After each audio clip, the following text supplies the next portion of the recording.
جب نجران کے عیسائیوں کے ساتھ مباہلے کا وقت آن پہنچا، اور اللہ نے قرآن میں اس منظر کو بیان کیا ہے، قُلْ تَعَالُوا نَدْعُ أَبْنَاءَنَا وَأَبْنَاءَكُمْ وَنِسَاءَنَا وَنِسَاءَكُمْ وَأَنفُسَنَا وَأَنفُسَكُمْ ثُمَّ نَبْتَهِلْ۔ اے محبوب ارشاد کر دیجئے، تم بھی اپنے بیٹے لے آؤ، ہم بھی اپنے بیٹے لے آتے ہیں، تم بھی اپنی خواتین لے آؤ، ہم بھی اپنی خواتین لے آتے ہیں، تم خود آ جاؤ اور ہم بھی خود آ جاتے ہیں، پھر ہم مباہلہ کرتے ہیں اور جھوٹوں پر اللہ کی لعنت کرتے ہیں۔ تو حضور علیہ السلام جب مباہلہ کے لیے نکلے، نجران کے عیسائی پورے کر و فر کے ساتھ اور اپنے لوگوں کے ہمراہ منتظر تھے، تو حضور نکلے تو حضور کے ساتھ حضرت علی المرتضیٰ رضی اللہ تعالیٰ عنہ تھے، آقا کریم کے ساتھ حسنین کریمین تھے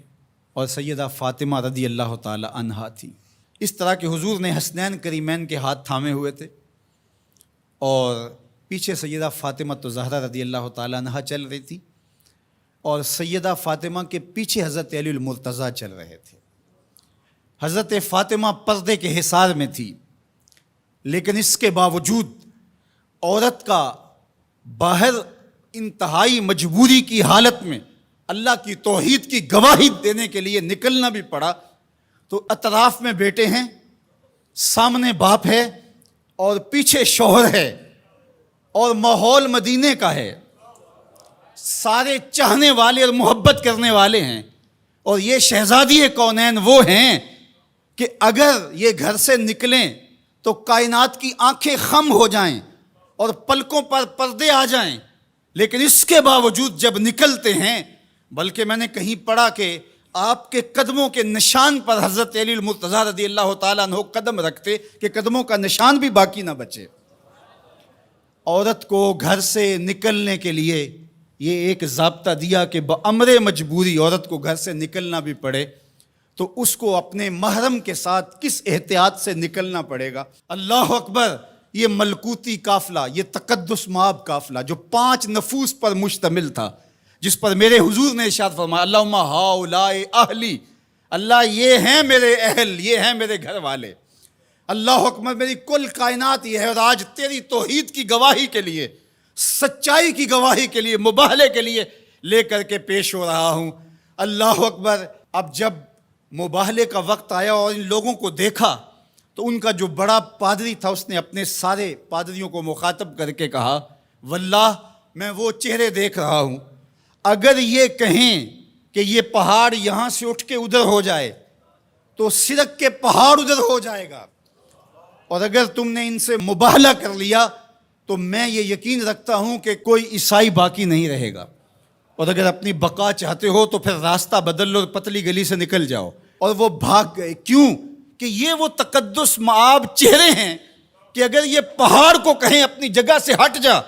تو پہاڑ بھی ہٹ جائے گا، ہمالیہ بھی اپنی جگہ سے سرک جائے گا، اور انہوں نے اگر بد دعا بول دی تو تمہارا نشان نہیں رہے گا اور تمہاری نسل باقی نہیں رہے گی۔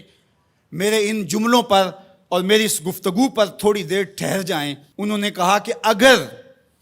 انہوں نے بد دعا بول دی تو کوئی عیسائی موجود نہیں رہے گا، اور انہوں نے آل رسول کا حیا کرتے ہوئے مباہلے سے پسپائی اختیار کر لی۔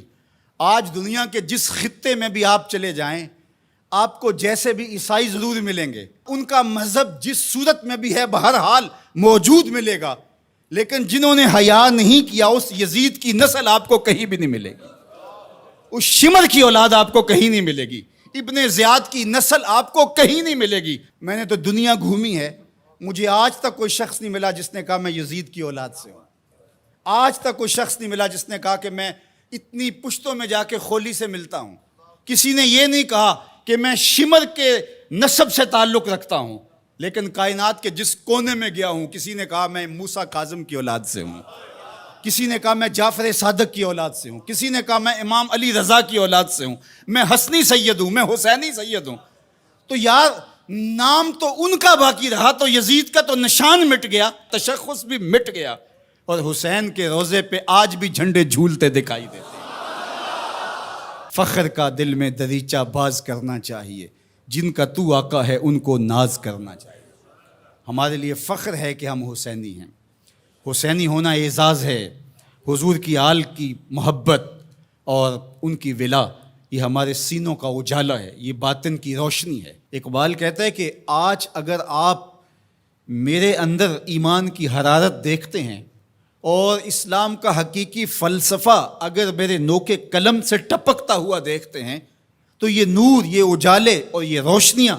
مجھے نصیب کس چوکھٹ سے ہوئی؟ از ولائے دودھ مانش زندہ ہم۔ میرے باطن کی حرارت اور توانائی کا سبب یہ ہے کہ میں حضور کی اولاد سے پیار کرتا ہوں۔ اللہ اکبر۔ در جہاں مثل گوہر تابندام، کہا کہ یہ عکس جمال رسالت معاب اور پھر عکس اہل بیت نبوت ہے کہ آپ کو میرا چہرہ چمکتا ہوا دکھائی دیتا ہے، تو یہ زندگی اور یہ حرارت جو ہے وہ اہل بیت نبوت کے سبب سے نصیب ہوتی ہے۔